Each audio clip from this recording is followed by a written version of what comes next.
Hello and welcome to this Mr. Cole Chemistry video going through organic analysis practice test. In this video we'll go through the answers to the questions, but we'll also go through some of the context and some of the kind of the background information that you need to know in order to be able to access these questions. Okay, so starting with question 1a, which says to state the type of structural isomerism shown by propanal and propanone. So just to start with, we'll just quickly draw out the structures of each of those two. There we go, slightly badly drawn propanal and propanone for you there. Now, it does tell you in the question that it is structural isomerism, so you're not looking at whether this is EZ isomerism or optical isomerism or anything like that. It is structural, which means our options are, let's write all of our options here. So we got functional group,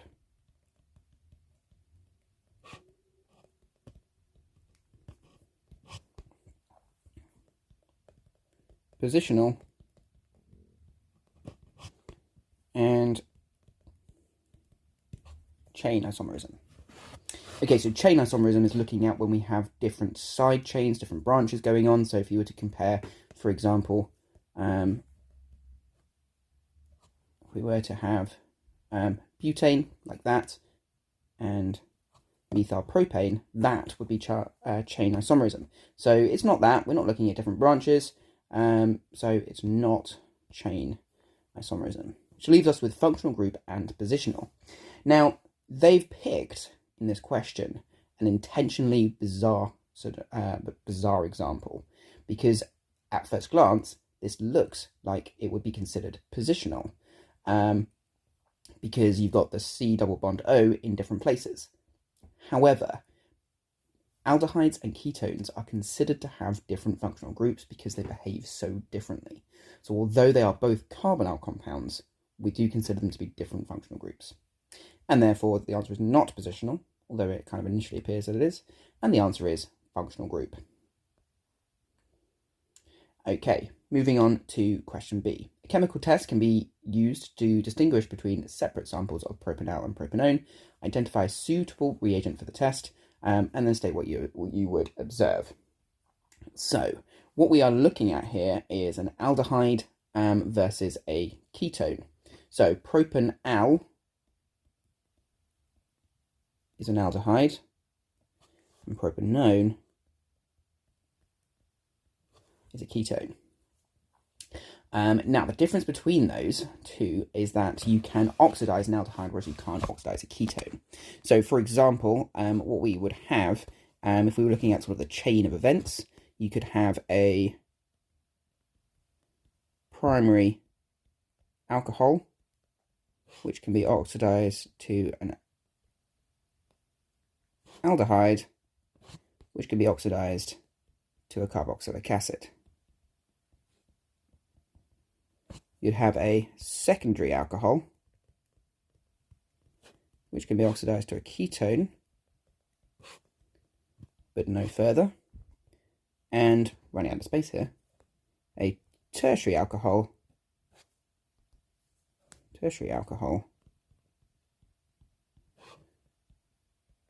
which cannot be oxidized. So we're looking at something about the oxidation, basically. So we're looking for something that will oxidize. We're looking for an oxidizing agent that will give us a kind of a sensible answer. You do have to just know what these tests are. The main one that I always like to recommend is Tollens reagent, which with a propanal, it will be oxidized, and you will see a silver mirror forming.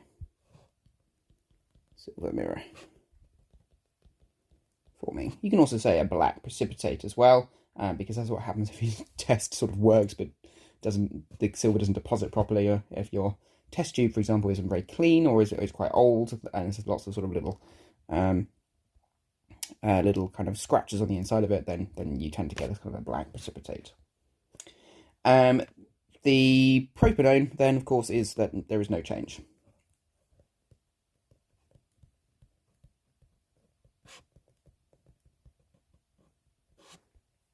Now, of course, this isn't the... stays colourless. This, of course, isn't the only test that you can do. So you could use Fehling's solution or Benedict's solution, which will produce a red precipitate or a red solid in the presence of an aldehyde, but nothing in the presence of a ketone. I am looking to see in the mark scheme whether they have anything to do with dichromate, which they do not. Dichromate will react with the propanol to make propanoic acid, but will not react with propanone. Yet it is not being included in the mark scheme. I think the reason for that is likely because although they do react, actually it's quite difficult to get an aldehyde to turn into carboxylic acid. You do have to do it under reflux and heat it quite strongly. It's not a sensible test to be doing. So although technically it's right, it's not really right in reality. Okay. Moving on to question C. So, state the structural feature of propanol and propanone that can be identified from the infrared spectra by absorption at approximately 1720. You just have to look this up on the datasheet. There's only one thing there. It is the C double bond O. C double bond O. It does say to state the structure. So actually, I would probably have written carbonyl group as my answer, rather than drawing it out, because it hasn't asked for it to be drawn out. Question D is moving on to a question about the reaction between chlorine and methane. Now, methane is, of course, an alkane. Alkanes are pretty unreactive. They are not going to react under something like electrophilic addition, which is the other reaction that could involve chlorine. They're not going to involve sort of any electrophilic substitution reactions, which chlorine can be involved in if you provide it with aluminium chloride. So we're looking for something which is going to make the chlorine super reactive. Of course, in this case, we are talking about UV light, and if you use UV light, you can then create a free radical, which will then react with the methane. Now, because methane has only single bonds and has only one carbon, it's impossible for it to undergo an addition reaction because there's no extra space to put something. And it's also impossible for it to undergo an elimination reaction because it can't form a double bond with another carbon. So we have to be looking at a substitution reaction. So it's a free radical substitution reaction.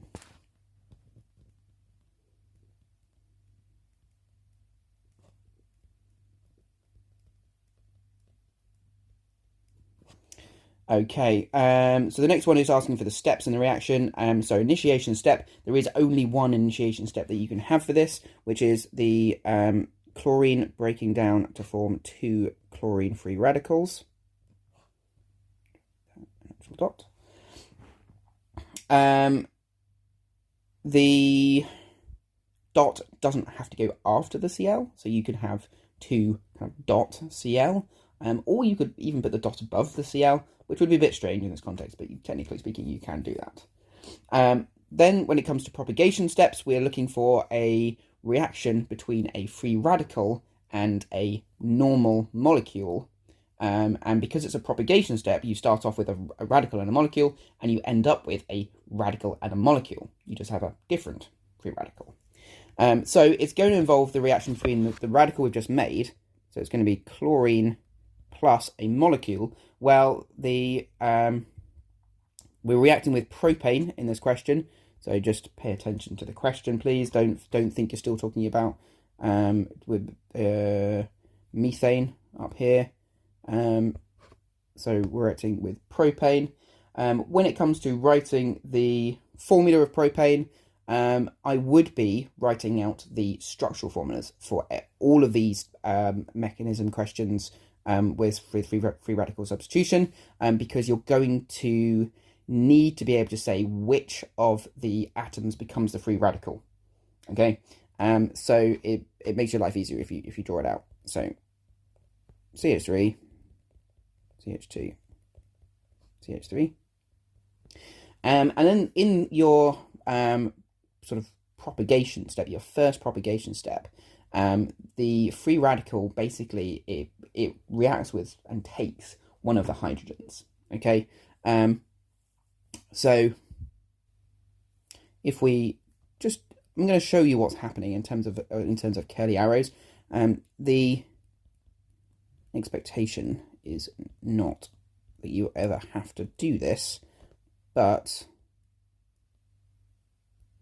it's kind of interesting to see what's happening. So we got our chlorine free radical here. Now it's going to form a bond with the hydrogen. Notice I've drawn a half curly arrow because, of course, it's only a movement of a single electron from the chlorine. And we've got the same thing happening with the hydrogen, and it's coming from the bond. At the same time, this bond is breaking like this. Okay, so we've got this bond between the carbon and the hydrogen over here, which actually which breaks homolytically, with one electron going towards the carbon and one electron going to form a bond with the chlorine. So you're in this process, what you end up with is you take away all of this, that forms your HCl, and you end up with a free radical. So in terms of your products, you get HCl and you get a free radical. Now pay attention to where the chlorine is going in your molecule. So it's forming 1-chloropropane, which means you have to have the first carbon being the one that gets becomes a free radical. Okay, so you can't have it being the middle carbon, has to be the first carbon. Okay, so then we've got a second propagation step. And again, just a quick reminder, propagation steps always have a radical and a molecule reacting to form a different radical and different molecule. So it's going to be the radical that we made in the previous step. So we've got CH2, CH2, CH3, don't forget my dot. It's going to have to react with a molecule. So the question is, what's the molecule that's going to react with? Actually, interestingly enough, it's going to react with a chlorine molecule. Okay, so this is not a normal mechanism, in that in a normal mechanism you're keeping very careful track of all your different things that are present. You know, you started off with a hydrogen ion, you've got to keep track of where that hydrogen's going, make sure you're not kind of ruining the balancing. You kind of don't really need to worry about that in these. Yep, in this type of mechanism, yeah, we've got an extra chlorine in there. Okay, fine. Okay, so same process happens. Free radical forms a bond with one of the chlorines and then leaves one of those chlorines as a free radical. So we end up with CH2, Cl, CH2, CH3, and of course we'll make a chlorine radical. Okay, so the last one then, a termination step to form a molecule with the empirical formula C3H7. Now, firstly, it's a termination step, which means it's going to be two radicals making a molecule. Now, the interesting thing here is the empirical formula C3H7. It's worth noting that they've given you the empirical formula rather than the molecular formula, which means it's probably not going to be a molecule of C3H7. Even if you went down that wrong route of thinking it could be a molecule of C3H7, draw it out. Does it make sense as a molecule? No, it does not, because that is C3H8. So it's not going to have a molecular form of C3H7. Could it have double, triple, quadruple? Let's have a look. Let's stick with double first. So C6H14, C6H14. Now, can that exist as a molecule? I'm not going to bother drawing that out. I'm going to use the general formula. So CnH2n plus 2. So 6 times 2 is 12, plus 2 gives us 14. Ah, yes. Okay, so that is an alkane. So we must be making C6H14. C6H14. Now, what could make that C6H14? Well, let's have a look to see what we've got present. Hang on, look at this. Over here on the left here, a free radical. We've got CH2, CH2, CH3. That's C3H7. So if we have two of those, then that will form our final product. I actually have not followed my own advice. I am going to write out the formula as a structural formula. And of course, two of those. So just a reminder about termination steps. Has to come with, we have to have two radicals making a molecule, but do pay attention to what it is that you're making, because you can make all kinds of other things as well. Okay, finally onto a question that's actually on the topic at hand. High resolution mass spectrometry, looking at a sample of propane, indicated that it was contaminated with traces of carbon dioxide. Use the data in the table to show how precise MR values can be used to prove that the sample contains both of these gases. So what we're looking at here is you have to be able to show that although propane and carbon dioxide both have an MR of 44 when done to a sort of the normal level of accuracy that we would normally use on a periodic table, and therefore they can't be told apart with relatively low resolution equipment. If you have high enough resolution equipment, you can tell them apart. So you'd be expected to work out the MR of each of these two molecules to the degree of accuracy showed to you in the table. So we've got propane. So propane, so C3H8. So that's 12 point, how many zeros is that? 1, 2, 3, 4, 5. I'm going to write all my zeros out. 2, 3, 4, 5. Although you probably wouldn't bother of putting into a calculator. And then 8 lots of hydrogen, so 15.99491 times 8. And that gives you an answer of 44.06352. And then CO2, so it's 12.12345 plus 15.99491 times 2 gives you 43.989892.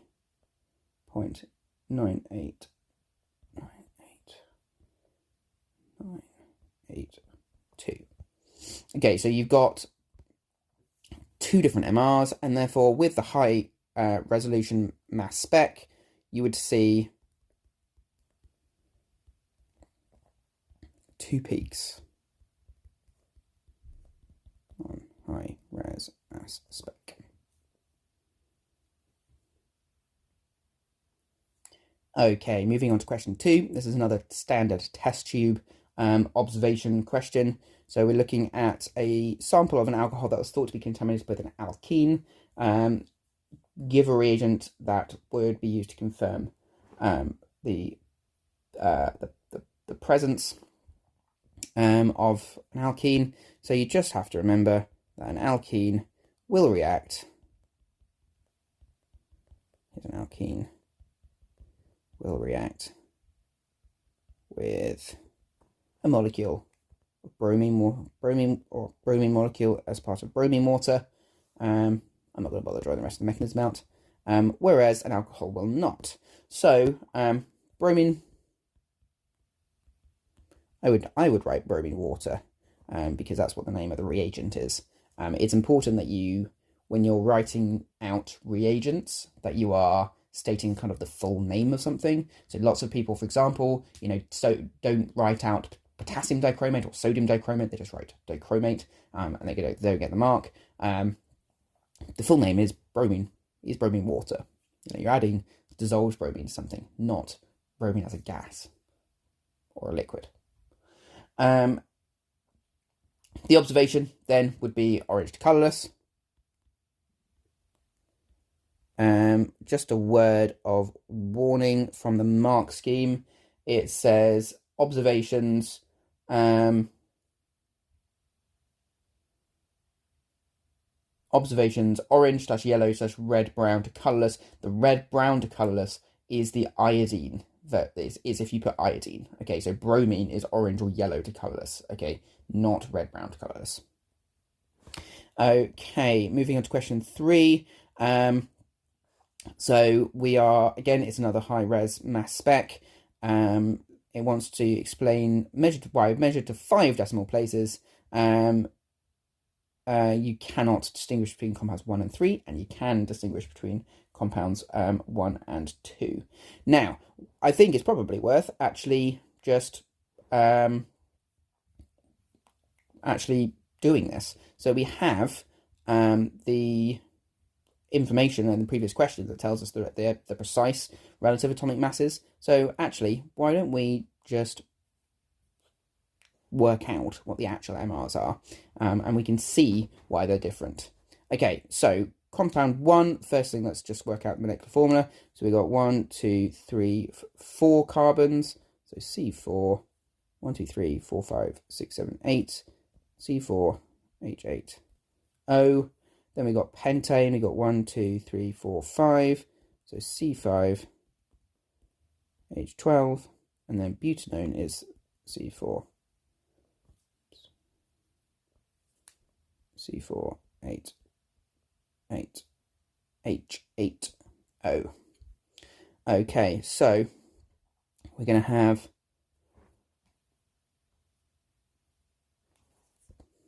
12.1, 1, 2, 3, 4, 5 times 4 plus 1.00794 times 8 plus 15.99491. Okay, which gives us 72.05843. Now this is for compounds 1 and 3. If we then compare that to compound 2, which is 12.00000 times 5 plus 1.00794 times 12, which equals 72.09528. So you can see that compounds 1 and 2, which are made up of the same atoms as each other, have an ever so slightly different MR to compound 2. We didn't need to do that for the question. That was just so you can kind of see that was the case. So what we need to be talking about in the question is that compounds 1 and 3 have the same number of atoms of each element, or you could just say they're both C4H8O. Okay, or you could say that they have the same molecular formula. So 1 and 3 have the same molecular formula.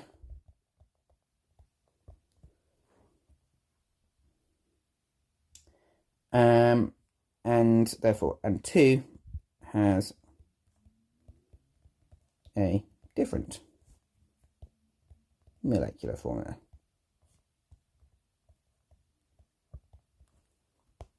Okay, moving on to question B. So a chemical test either using Fehling's or Tollens can be used to distinguish between compounds 1 and 3. We've essentially already had this question, so this is nice and easy. Choose one of these two reagents and state what you would observe with each of these, with each of compound 1 and 3. So compound 1 is butanal. So with Tollens reagent, you would expect to see it form a silver mirror or a black precipitate.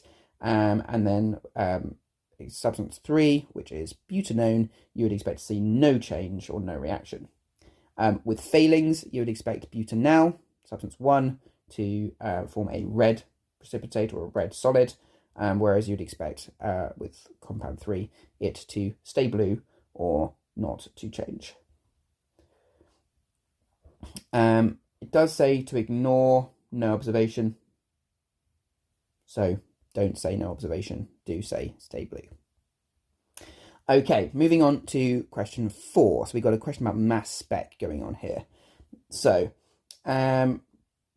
we've got 4 different substances, all of which are isomers of each other. Obviously, they've all got slightly different structures.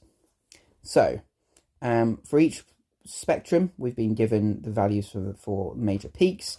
It's worth noting, just before we do anything else, of course, we've got the molecular ion peak at 134. We've got peaks then for the other peaks at sort of 119, 133, 100 and 105. So those are our different peaks that are there. Okay, to identify the molecular ion fragments that form 2 of the molecular ions fragmented to form an ion with a mass charge of 133 by losing a radical. Identify the radical that was lost. The fact that it's a radical is not important. Okay, it's losing an atom. It's losing an atom. It's losing an atom that has a molecular mass of 1. Well, there's only one atom that has a molecular mass of 1. It has to be hydrogen. So, hydrogen. 2 of the molecular ion fragments are fragmented to form an ion with a charge of 119 by losing a radical. Again, doesn't matter that it's a radical. Identify the radical that was lost. Now, let's just quickly work out what that the MR of the lost fragment is. So 134 minus 119 is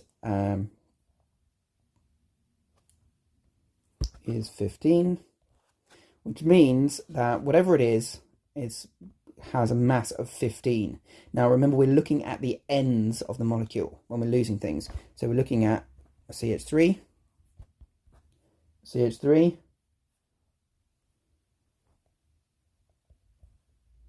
a CH3, a CHO, or a CHO, or potentially the benzene ring. Okay, looking back at all my options, actually, although technically speaking, this B is a CH3, you're actually probably looking at that more than anything else. But anyway, not important. So, which one of these options ways has a molecular mass of 15? Well, carbon's 12, hydrogen's 1, so CH3 is 15. So you've lost CH3. So CH3. Okay, question C. Identify 2 different radicals with an MR of 29 that could have been lost. So again, looking up here, which substances have an MR of, or which sections have an MR of 29? Well, we've already said that CH3 is 15. CH2 must be 14. Oh, that gives us 29. So you've got CH3, CH2 as an option. And then, well, the only thing that's left is CHO. Let's see whether that's got the right mass. So we got 12 plus 16 plus 1. Yeah, that equals 29. So the other option is CHO. Okay, moving on to question D. So consider the structures for the isomers and the fragments indicated in parts A to C. Write a letter A, B, C, or D in the appropriate box below to identify the compound that produces each spectrum. Now, what I will do for this question is I'm actually going to have a look at this table up here, and I'm going to eliminate various different options. So I'm going to be looking at actually the right-hand column. So for spectrum 1, there's no peak at 133 and there's no peak at 105. So 105 we said, what did we say 105 came from? 105 came from a CH3, CH2, or a CHO. So 105, looking at our options, let's get those. So looking at those, we know that it doesn't have a CHO, which means it can't be that or that, and it doesn't have a CH3CH2, so it can't be that. So that leaves us with A. So spectrum 1 must be A. Okay, then we're looking at spectrum 2. Now spectrum 2 has all of the peaks. So it's got 133, 119, and 105. So it has a hydrogen on its own somewhere. Okay, which means we're talking about one of these two hydrogens really, which means we can eliminate those two. It's got 119 and 105. So it has to have a CH 3 that can be lost, and it has to have either a CHO or a CH3 CH2 that can be lost. Well, both C and D have a CHO that can be lost, so that's not a useful one, but only C has a CH3 that can be lost, which means it can't be D.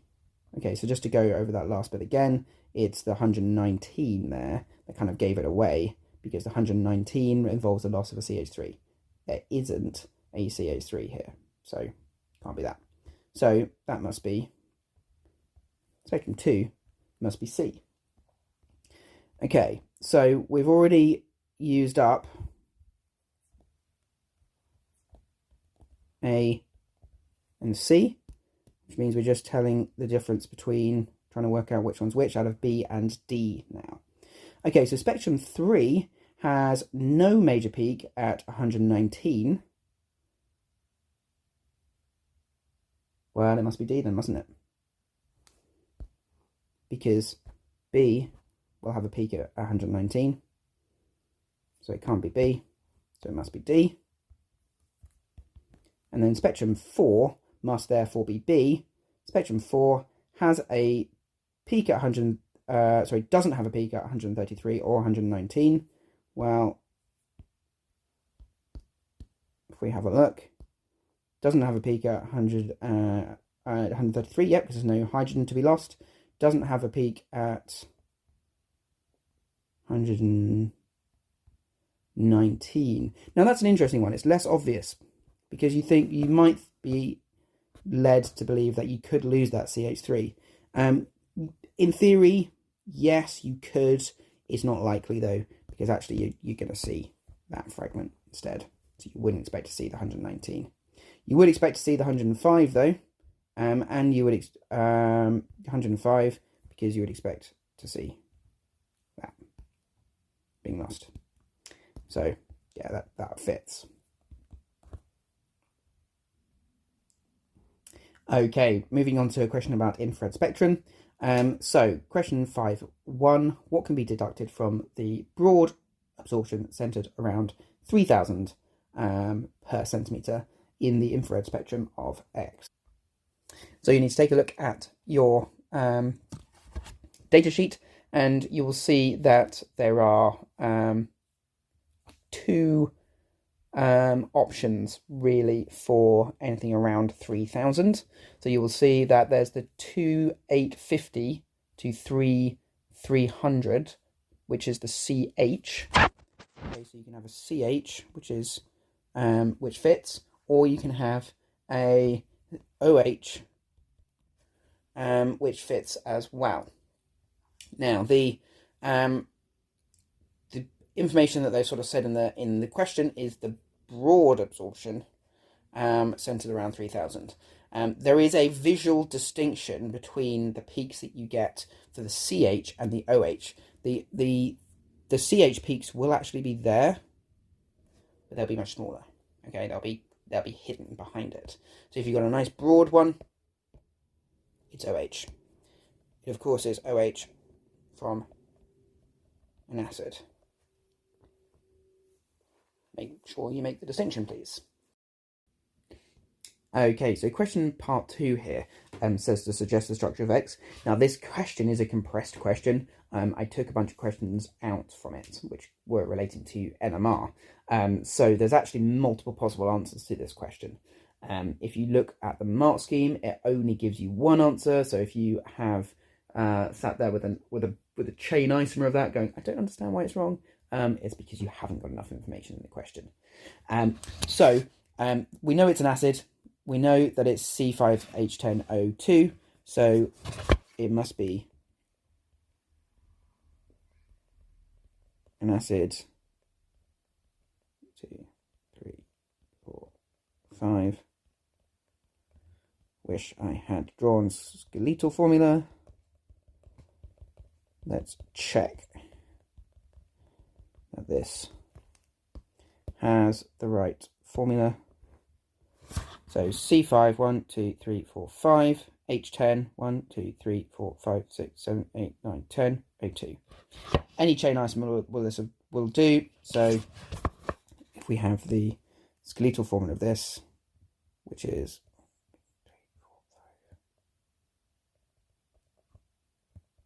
this, you could have that, for example. Okay, so you've had a single branch there. You could have had a single branch there, or you could have had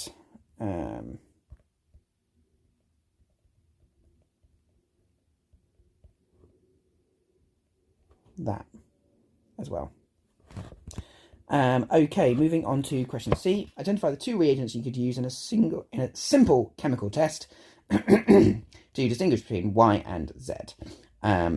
State what you would observe when each Y and Z is tested with a mixture of these 2 reagents. Okay, so do not be tricked into thinking about these. They are, of course, both the same as each other.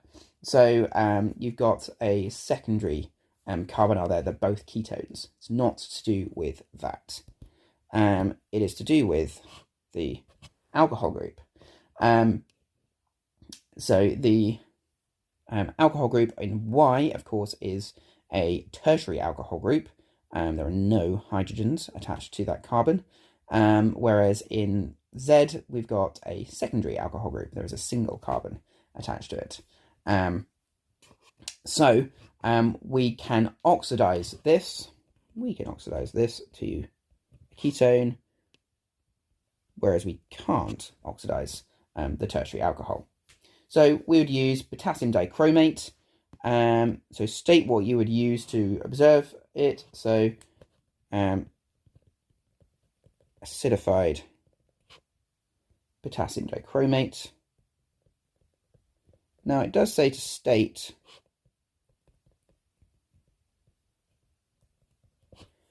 or it says to identify 2 reagents. So you could write acidified potassium dichromate like I have here, or you could write K2Cr2O7/H+.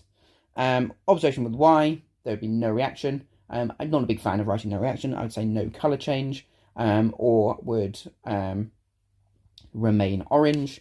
And then, of course, in the case of Z, it will turn the dichromate, which starts off orange, it will turn it green. So you'll see an orange to green color change. The mark scheme also accepted potassium manganate. Potassium manganate is another oxidizing agent, so it does work. There's no reaction with Y, of course, and it goes from purple to colorless.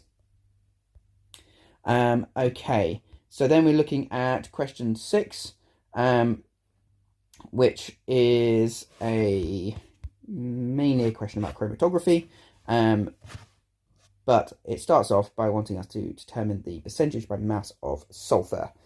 So percentage by mass is the MR of the thing you're interested in, so 32.1 divided by the MR of the whole thing. It's kind enough to give us that, 102.1.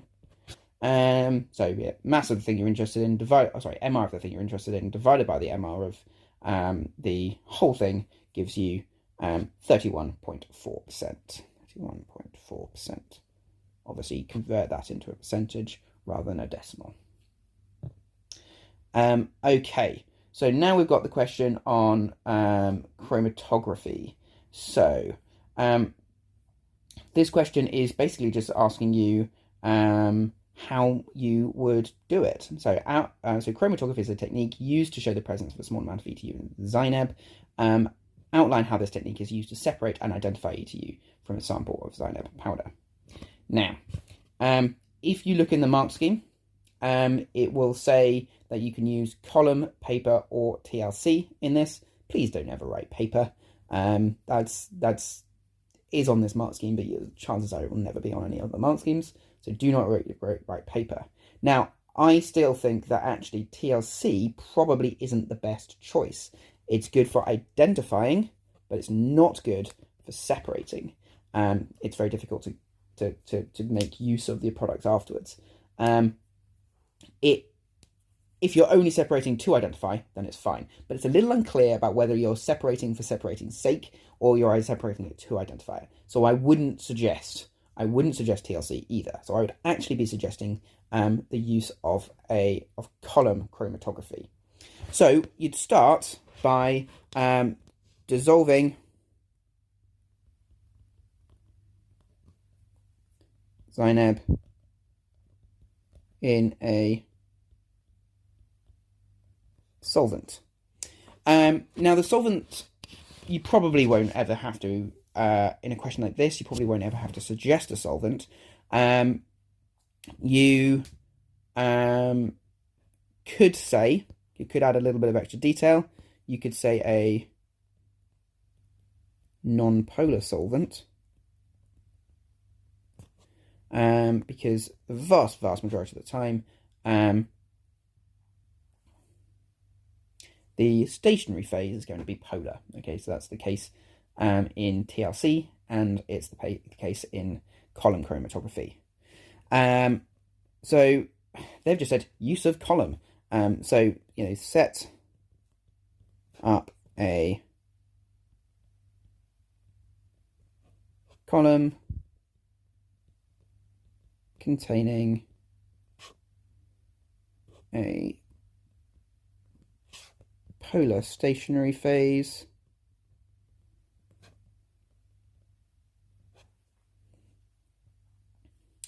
and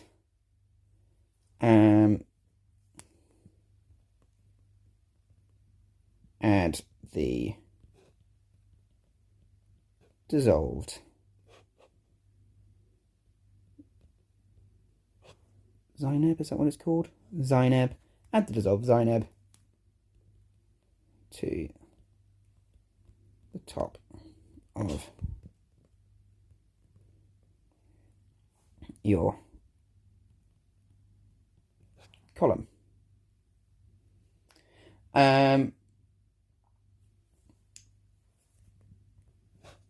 The final part is that just in the mark scheme says sort of an appropriate collection of the ETU fragment, or an appropriate method of detecting the ETU. So you have to quickly look back up at this to say which one you think is going to have the longer retention time. So remember, in chromatography, the stationary phase is polar, and if we're looking at the two options, we've got our charged molecules, or charged compounds, ZiNeb, and we've got an uncharged, uncharged ETU at the bottom. Not only is ETU uncharged, it's not going to be, it is going to be a bit polar because of the nitrogens, but it's definitely going to have less attraction to the polar stationary phase. So the ETU will have a shorter retention time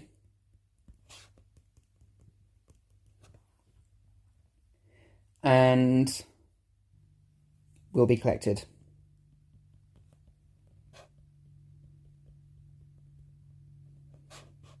first. Now, of course, it's not just a case of separating. Done the separating, we do have to identify it.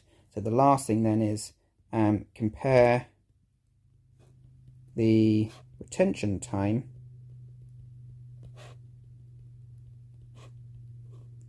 to a database of known substances. You don't have to kind of make it clear that it's using the same solvent. Although if you were kind of asked a question about this, you say, when you're comparing to a database, what things you need to kind of make sure are consistent? Well, you need to make sure that the database you're comparing it to is the substances dissolved in the solvent that you have used in yours. So you have to choose your solvent, basically. You have to choose your solvent carefully. Okay, that brings us to the end of the questions. If there's any question where it didn't make sense the way I was going through it, or you want further clarification, please leave a comment.